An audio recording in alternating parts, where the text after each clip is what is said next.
Telefon anak-anak, telefon kawan, macam adik-adik telefon. Yang perlu je telefon, tak perlu tak telefon. Tak tolong cucu saya je, tolong ada telefon. Kalau Francis pun suruh cucu saya. Belajar apa dah tua ni, tak pandai. Tak tahulah nak belajar. Saya sebagai seorang anak, saya menggalakkan kedua ibu bapa saya untuk semua di luar sana juga untuk belajar tentang digital ini. Terutama mereka boleh lebih mengetahui tentang PayNow, Paylah dan bukan itu sahaja tentang semua internet banking di luar sana.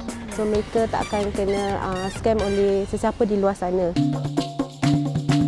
Gaya hidup beja jadi inspirasi anak-anak dan cucu. Semangat perbaiki diri, meluas ilmu. Tingkatkan kemahiran, tambahlah keupayaan. Savvy digital, savvy IT, savvy berkomunikasi.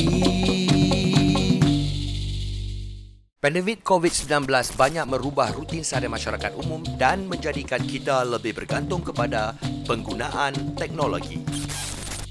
Dulu, bila keluar rumah, yang wajib dibawa ialah beg duit. Sekarang, kalau tak bawa handphone, habislah. Kini, telefon pintar ni bukan saja untuk buat panggilan ataupun mesej. Kita boleh dengar muzik, tonton filem, like and share, like and share, like and share. Lebih banyak aspek kehidupan kita kini dikendalikan secara dalam talian. Untuk memastikan beliau tidak ketinggalan dalam gerakan digitalisasi ini, Puan Hadijah Samin, 63 tahun, telah merebut peluang untuk memperkasakan dirinya dengan kemahiran digital.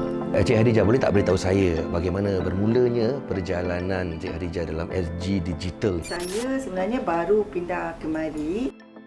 Rumah ni, rumah turun fleksi, kirakan rumah kebanyakan orang tua-tua lah. Diadakan aktiviti kat bawah. Rumah tu dipanggil House of Joy, di mana kita beriadah sambil belajar lah. So salah satu aktiviti dia, the staff tanya saya, kakak want to enroll for SG Digital or not? This is good for you, kata dia. Nanti you boleh belajar lah macam ni nak bayar itu, bayar ini. Like when you want to order food, you can use the Paylah. PayNow, you know about that or not? I know lah, last time my colleague have all this, but I'm not interested. Saya cakap, senang pakai cash. Dia kata, no, this one easy. Cakap dengan suami, kita tak ada apa-apa, marilah kita sign on je lah. Sekali betul, senang nak bayar duit, nak bayar itu kalau beli makanan, kalau order kan. Tapi ada tak cabaran? Mungkin rasa takut ke? Betul tak betul ni PayNow ni, Paylah ni waktu tengah belajar tu? Cabaran dia itulah, I actually don't like lah. Everything when I want to learn, sure God, password saya ni nanti terlupa je. Senang kata dia ajar lah. Sure not, my money ke apa tak akan tersalah. If I do wrongly, how am I going to do ni kan?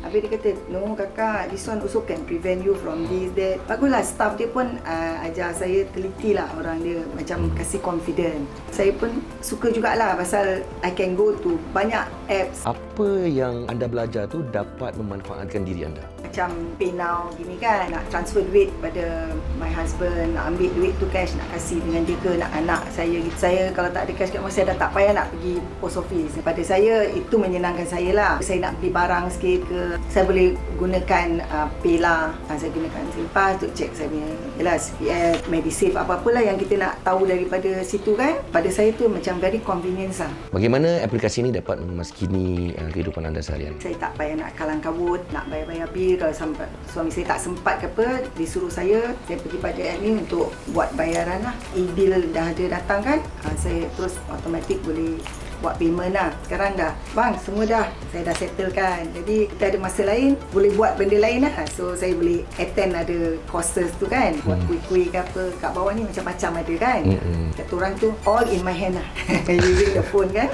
Alhamdulillah. Selain daripada itu, apa lagi yang memanfaatkan? Saya nak book for my vaccination for the COVID. Saya dah habis dah dua-dua. So saya check timing sekali semua ada. So saya together lah, saya buat dengan suami saya. Yang medical dia, my husband nak pergi poliklinik, tak payah pergi sana ambil nombor. Dulu saya selalu keluar pukul 7, 6.45 saya dah keluar. Takut queue panjang kan. Jadi sekarang saya book online. Jadi untuk dia punya appointment tu, jadi priority for us lah. Jadi dah tak payah kelang kabut lah. Saya juga gunakan YouTube untuk tengok-tengok drama ke cerita-cerita terkini lah. Ada boleh apps yang ada muzik tu. Lagi satu, kita boleh gunakan untuk check itu Singapore Rediscovery punya voucher, ke mana saya nak pergi. Saya belajar Zoom daripada apps ni juga. Jadi bila saya tak sempat ke House of Joy nak buat saya punya yoga, chair yoga, so the meeting dia will linkkan saya Zoom tengok sendiri dari rumah. Saya buatlah cake baking pun gitu jugalah. Kalau saya tak sempat, saya sibuk, orang akan zoomkan saya tengok dari situlah. Apakah nasihat Cik Khadijah kepada teman-teman yang sebaya, mungkin yang ada masih ragu-ragu nak belajar SG Digital? Untuk kehidupan kita sekarang, kebanyakannya semua dah digital kan.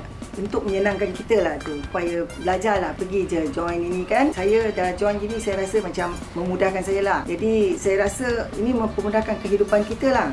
Mungkin belajar mula-mula saya pun cuak, takut nak belajar. Tapi bila dah dapat tahu kesenangannya untuk kita lah.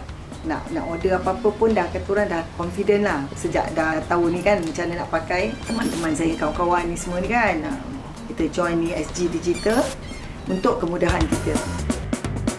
Savvy berbelanja, savvy kemahiran, savvy bergaya, savvy aktif, savvy ilmu, harus positif dengan dunia baru. Ayo tinggalkan ilmu, diri kita harus savvy. Kita bina ruang, usah lepaskan peluang. Jom kita ketinggalan. Ayo tinggalkan ilmu, diri kita harus savvy. Saya Khadijah, saya savvy. Anda bila lagi?